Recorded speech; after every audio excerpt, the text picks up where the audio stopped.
Tonight on the program, the significance of the local elections in Udon Thani. Then the return of Chiang artifacts. And then we talk to an LGBTQ activist who has been included in this year's Time 100 Next list.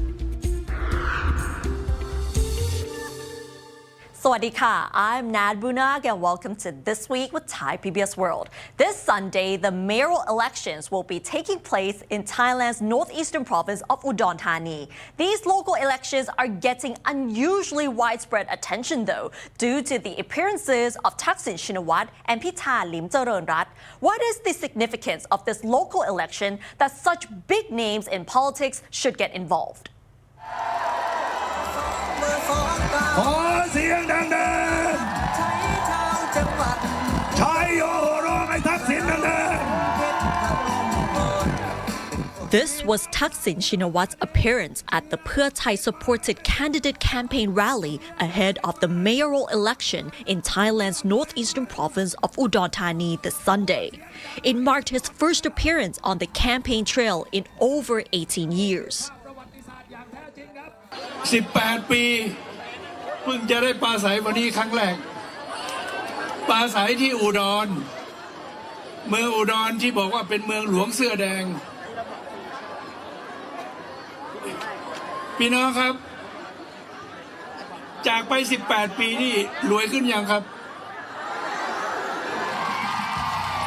On the other side, former Move Forward Party leaders Pita Limjaroenrat and Chaithawat Tulathon joined rallies to support the People's Party candidates in the same mayoral elections. แล้วถึงแม้คราวนี้เราแพ้ก็ไม่เป็นไรเพราะสักวันหนึ่งเราจะชนะแน่นอนจำเอาไว้เราแพ้เมื่อเราหยุดเดินตราบใดที่เราไม่หยุดเดินชนะแน่นอนขอบคุณมากครับ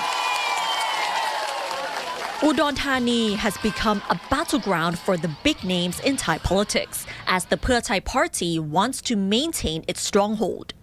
Pheu Thai won 7 constituencies in the 2023 general election, while the now defunct Move Forward party won only 1 and Thai Sang Thai won 2. Despite this only being a local election, the results could still indicate the future of national politics, especially in the next general election. Thaksin's return to the election campaign trail is widely seen as an attempt to regain a stronghold in the northeastern region. For the People's Party, there's still some hope. Key figures such as Pita and Chaithawat joining the rallies indicates an attempt to solidify the party's presence among local supporters as they have failed to secure victory in previous local elections. While voters may not remember the names of the actual candidates, the appearance of Thaksin and Pita may be enough to gain trust from their loyal supporters. Honorary Professor Thanet Jamreun Mueang analyzed why the local elections in Udon Thani became significant to the point where big names in Thai politics felt that they had to get involved. เหตุผลหนึ่งก็เพราะว่าคุณคิดดูว่าหลายปีมานี้เนี่ยพรรคอนาคตใหม่กับก้าวไกลได้คะแนนเยอะขนาดไหนกระทั่งเลือกตั้งทั่วไปได้เป็นที่1ของประเทศโอ้โหถ้าพรรคอื่นไม่สนใจก็แย่แล้วใช่ไหมครับเขาได้ที่1แล้วเขาไม่เป็นรัฐบาลพอเขาไม่ได้เป็นรัฐบาลเขาถูกยกเลิกสิทธิ์ก็ลงมาเล่นการเมืองแบบที่เขาเคยเล่นอยู่แล้วตามปกติไม่ให้ฉันเล่นระดับประเทศฉันก็ลงมาเล่นท้องถิ่นเหมือนเดิมทางโน้นก็เป็นการเมืองระดับประเทศแล้วนี่คุณจะมาเล่นท้องถิ่นด้วยเหรอฉันก็ต้องลงไปบ้างเห็นไหมครับก็คือมันเป็นการแข่งขันกันทางการเมืองมันก็เกิดการต่อสู้กันอย่างดุเดือดอย่างที่เราเห็นในเวลานี้เริ่มที่อุดรธานีใช่ไหมครับ However, both candidates in the Udon Thani mayoral election insist that the province does not belong to any political camp and that they were not under pressure to involve national figures. ผมก็ยังยืนยันนะครับไม่ใช่เมืองหลวงคนเสื้อแดงหรือกลุ่มใดกลุ่มหนึ่งผมยืนยันว่าเป็นเมืองหลวงคู่รักประชาธิปไตยและคนที่อยู่ฝากฝั่งประชาธิปไตยครับพรรคเรายังมีความมั่นคงในเรื่องที่ทำงานแบบตรงไปตรงมานะครับไม่ได้กลับไปกลับมาและที่สำคัญยึดมั่นอยู่ในฝากฝั่งประชาธิปไตยอย่างแท้จริงครับแพ้ไม่ได้ชนะไม่ได้เดี๋ยวมันอยู่ที่พี่น้องประชาชนนะครับชาวบ้านเป็นคนเลือกเป็นคนตัดสินใจในวันที่ 24 นะครับแต่ถามว่ากดดันไหมเนี่ยเอายอมรับตรงๆว่าผมกดดันตั้งแต่วันแรกที่พรรคส่งผมแล้วล่ะนะครับเพราะว่าจังหวัดอุดรธานีเนี่ยเป็นพื้นที่ที่ต้องบอกว่าพรรคให้ความสำคัญแต่ถามว่ากดดันไหมที่ท่านนายกทักษิณมาแล้วบอกว่าแพ้ไม่ได้ไม่หรอกครับมันคนละประเด็นกันนะครับ The battle doesn't end here, and the People's Party is ready to take on the challenge. The main opposition has already introduced 12 candidates for the mayoral elections in 12 provinces, with 4 or 5 more candidates to be unveiled later. Still on the significance of the local elections, I had a chance to talk to a political analyst, Dr. Thitipon Pakdiwanit, as he talks about how the local elections play a role in national politics and whether the so-called political dynasties are in decline. Why is this local election becoming so significant to a point where these big names have to join the campaign? I think partly because Thaksin Shinawatra and Pheu Thai want to reiterate the rhetoric in the past that Isan is a heartland of Pheu Thai, and so that this make it more significant for him. And if you look at his speech when he gave this, he claimed this was the first speech in 18 years, and that was significant for him and the party. But then when we look at the rhetoric about, the political color code in Thailand, the red shirt, the yellow shirt, and the orange shirt, I don't think that is much relevant today because many people don't tend to identify them with this kind of color politics, but the political elite still want to reiterate this kind of political narrative. And when we look at this scenario, when Thaksin said that Udon is the heartland of the Pheu Thai, is the capital city of Pheu Thai in Isan, and this is one of the signals that sent out that he tried to reclaim the popularities in Isan. And to put this into perspective, how do local elections play a role in national politics? To some extent, if you look at the political dynasty politics in Thailand, that may be important with that point. But I would think that it is not a big thing at the moment because we have seen the change in voting behavior of people since the emergence of Future Forward Party. When Future Forward started, we can see the declining influence of political dynasties in big provinces. And for example, like in Ubon Ratchathani, where I am, it's quite obvious that the power of political dynasty is not that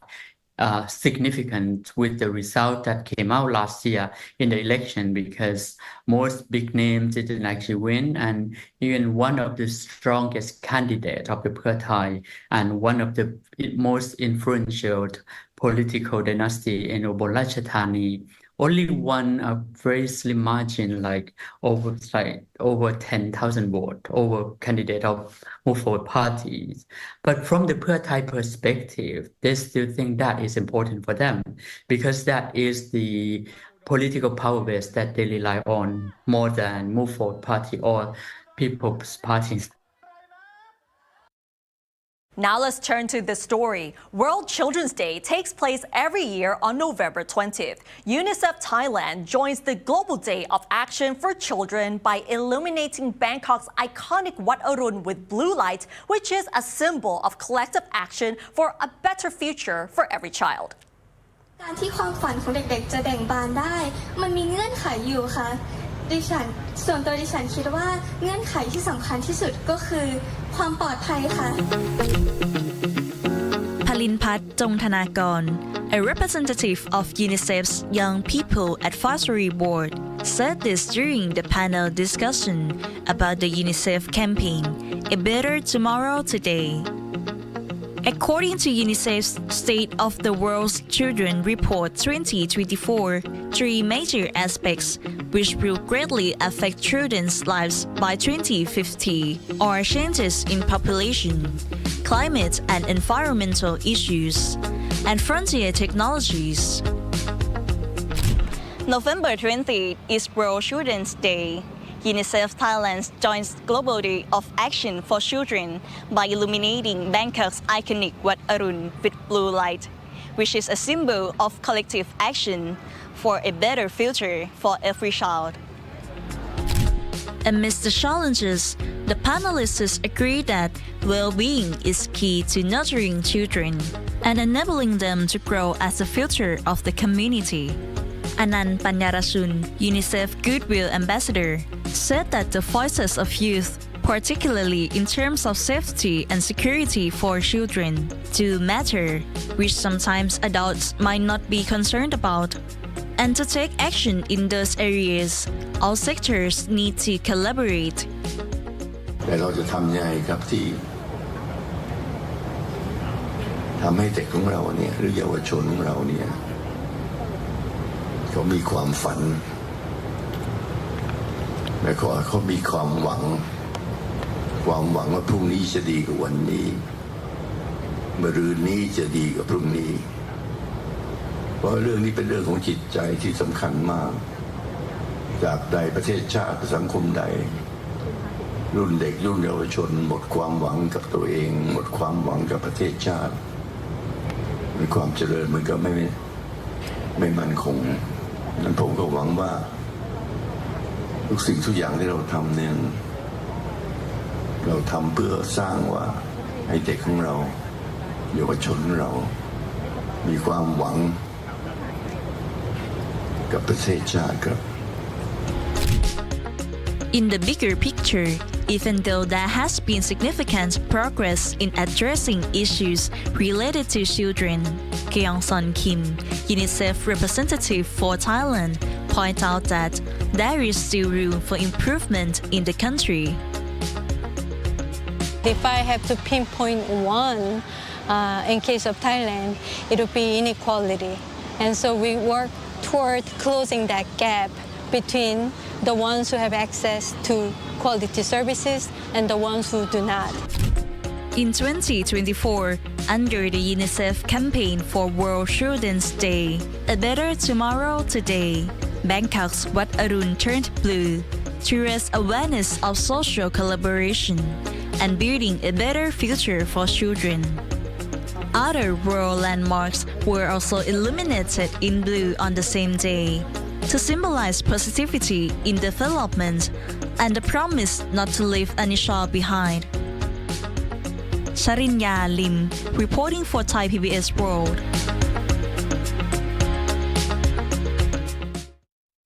And recently, the United States officially returned 4 artifacts from Ban Chiang, a UNESCO World Heritage Site, to Thailand's Fine Arts Department. The return of Ban Chiang artifacts is significant as they represent the culture and history of their origins. Today, on behalf of the U.S. Embassy in Bangkok, I'm delighted to announce the repatriation of 4 individual artifacts from Ban Chiang and other sites in central Thailand. These are the latest artifacts to be returned to Thai custody by the U.S. government. Actually, they have never been removed from Thai territory because they were kept inside the U.S. Embassy compound in Bangkok for 58 years. In the 1960s, they were presented to an American soldier as a gift from the Thai government. The soldier then took these items to the U.S. Embassy for safekeeping. Since then, these items have remained in a carefully maintained environment at the embassy. However, when we looked at them and saw them and began to think about what they were, we realized they were not in the right place, that we needed to bring them home.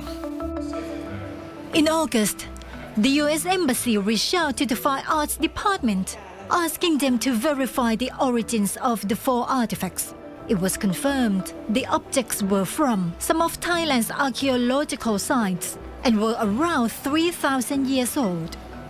UNESCO's 1970 Convention on the means of prohibiting and preventing the illicit import, export, and transfer of ownership of cultural property has been a cornerstone of international cultural heritage protection for 54 years, while for ASEAN countries, Cambodia, Laos, Myanmar, and Vietnam have fully ratified and implemented this convention. Thailand's legal framework for cultural heritage protection, dating back to the reign of King Rama VII, has historically focused on domestic safeguards. However, recent legislative amendments are aimed at updating Thai law. Once approved by the cabinet, the organic law will be drafted, enabling Thailand to sign the 1970 Convention. ซึ่งเจียงอนุสัญญาถามว่าดีไหมก็ดีแต่ไม่ได้หมายความว่าขณะนี้ที่เรายังไม่พร้อมที่จะลงนามอนุสัญญาเราก็ไม่ได้อยู่นิ่งเราก็ใช้ทุกวิถีทางที่จะสร้างความร่วมมือทั้งระหว่างองค์กรทั้งระหว่างประเทศเองแล้วซึ่งก็ได้ประสบความสำเร็จอย่างที่ได้ทราบข่าวว่าเราก็ได้รับคืนโบราณวัตถุหลายรายการขณะเดียวกันเราก็ทำหน้าที่ช่วยหลายๆประเทศในการสืบหาโบราณวัตถุของเขาที่อาจที่จะเข้ามาสู่ประเทศไทยด้วยเช่นเดียวกันอย่างเช่นแม้แต่เพื่อนบ้านกัมพูชาเราก็มีเรื่อง MOU กันในเรื่องของปกป้องเรื่องเส้นทางชายแดนในการปกป้องมรดกระหว่างกันแม้ว่าหลายครั้งนะคะที่เราดักจับตัวโบราณวัตถุที่เราสืบทราบได้ว่าเป็นของกัมพูชาเราส่งคืนไปหลายรอบแล้วนะคะ Two more artifacts believed to have been trafficked from Thailand to the United States are currently undergoing verification. Once the process is complete, if they are verified, they will be returned to Thailand. Last week, the Bangkok National Museum hosted a ceremony to mark the return of the Ban Chiang artifacts, alongside a seminar commemorating the International Day Against Illicit Trafficking in Cultural Property. Apart from history, Buddhism is very important in Thai culture, and many temples in Thailand are centers for worship and community. In Samut Prakan province, there is a temple called Wat Arun that focuses on environmental issues by following the teachings of Buddha. Their project in recycling waste has become a learning center for other people. Warisa Razahan has more details. A week ago, Thailand celebrated the annual Loi Krathong festival, during which many made wishes by floating krathongs or flower baskets on rivers. And this is the day after. A basket full of trash, including krathong waste, is just a part of the 692 kilograms of trash collected in just one day from the Chao Phraya River in front Jak Dang Temple in Samut Prakan province. This is the 6th year that the team at the temple have organized a cleanup on the day after Loi Krathong. Last year, they collected 714 kilograms of Loi Krathong waste, and in 2022, 966 kilograms of waste was piled up. In 2022, Samut Prakan province was ranked second in terms of trash volume in Thailand. Near Chao Phraya River, there is a temple that has been turned into a recycling learning center for the past 19 years. The initiative is the brainchild of the abbot of this temple, who sees that the recycling mindset is actually related to Buddhism. จริงๆเนี่ยไอเดียแรกพุทธเจ้าเก็บขยะเก็บผ้าจากกองขยะมาทำผ้าบางสกุลจีวรอันนั้นคือเป็นผ้าอยู่แล้วไอเดียที่2ไปดูงานที่ไต้หวันที่มุนที่ฉือจี้เมื่อสัก20 ปีก่อนโน้นไปดูงานเห็นเขาเก็บขยะไปทำปุ๋ยไปรีไซเคิลแต่เขาเอาขวดน้ำไปทำเป็นเสื้อกับผ้าห่มแต่จีวรไม่มี The temple is located on the bank of the Chao Phraya River, where debris piles up. It is also located in a community, which adds to the amount of waste being discarded around the temple. พระมหาประนอมธรรมาลังการโร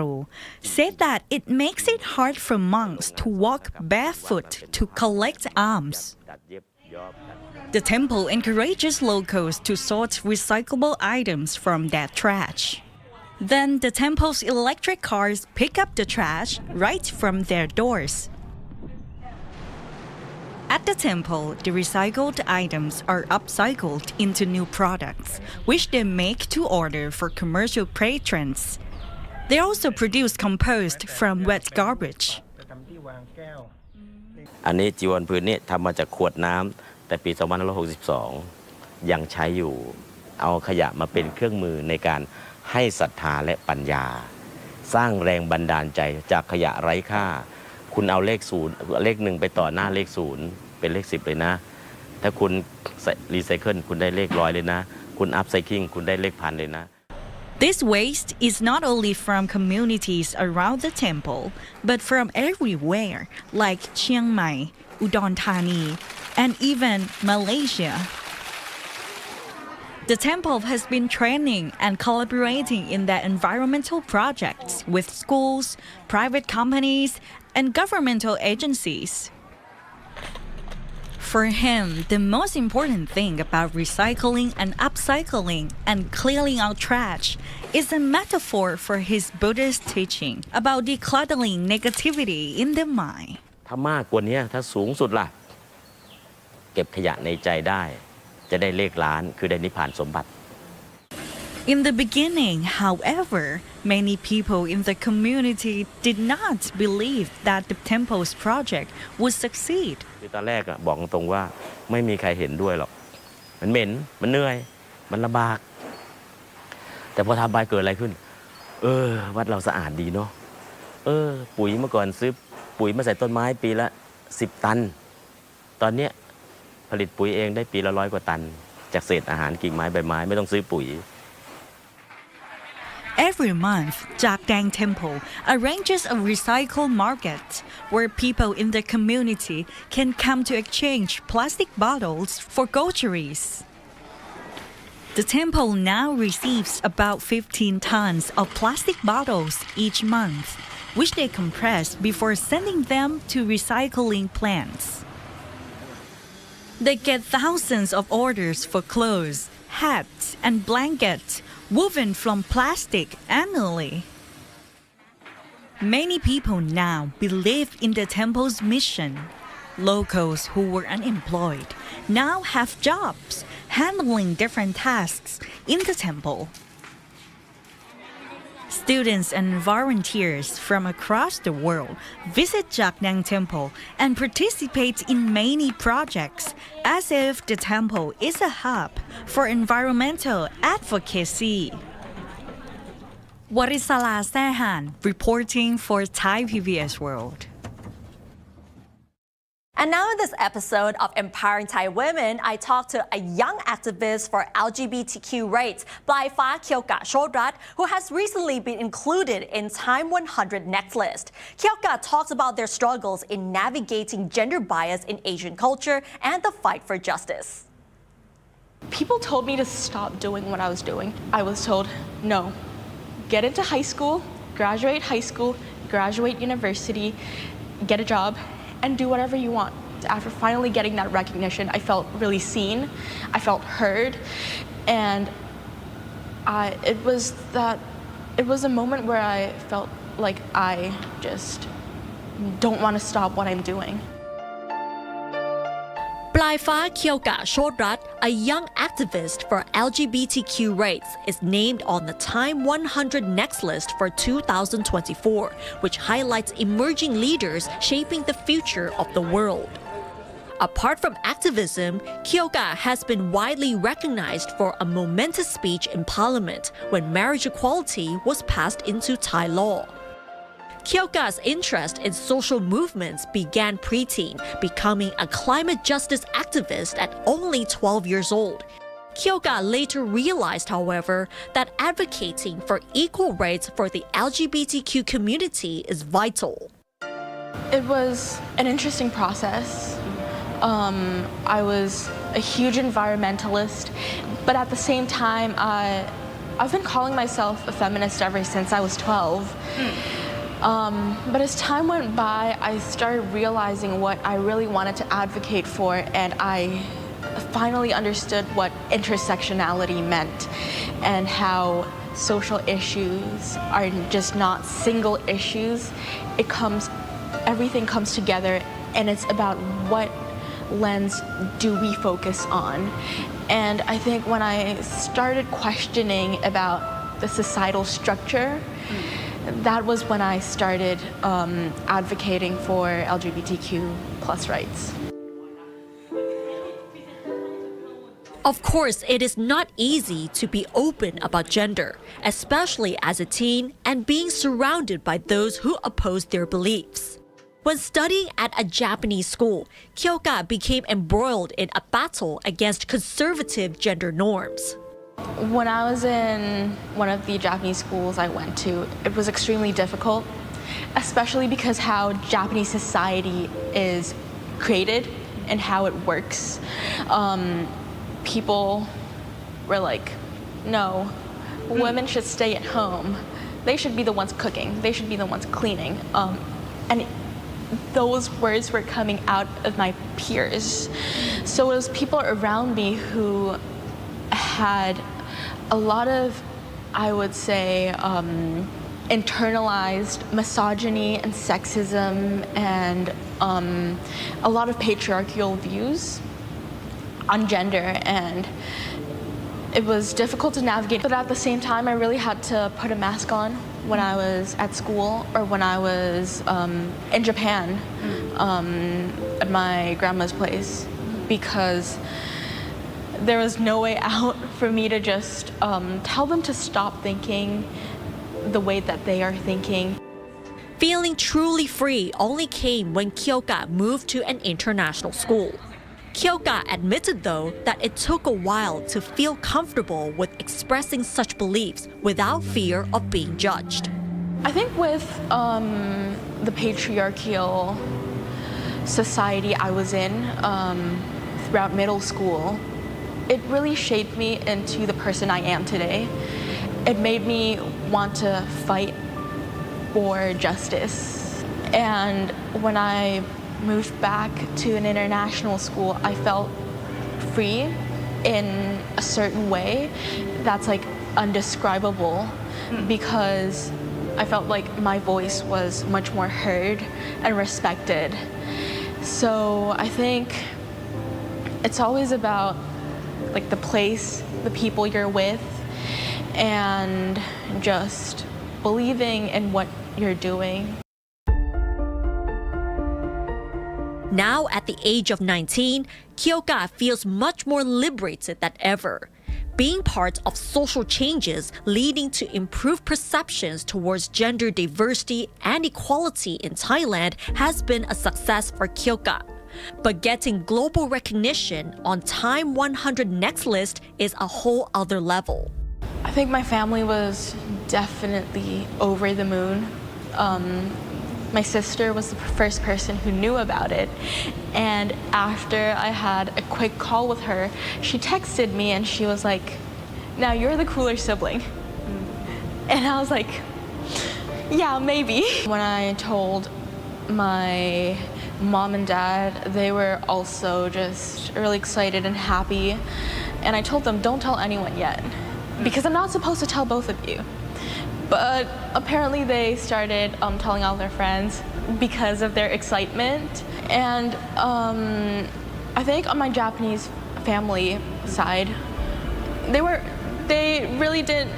know what the Time 100 Next list was. They tried searching and they were like, oh, interesting, cool. Your stories matter, your voice matters. And it's time to trust and believe in yourself, believe in the story that you have, because stories can turn pain into power, pain into passion, and pain into purpose. And Kyoka's story is definitely an inspiration for the younger generation. And that wraps up tonight's edition of This Week with Thai PBS World. Join us every Friday at 10:30 p.m. only on Thai PBS. And don't forget to follow us on social media and our website, thaipbsworld.com, for all the latest updates about Thailand as well as analyses. Thanks for watching, and we'll see you next week. สวัสดีค่ะ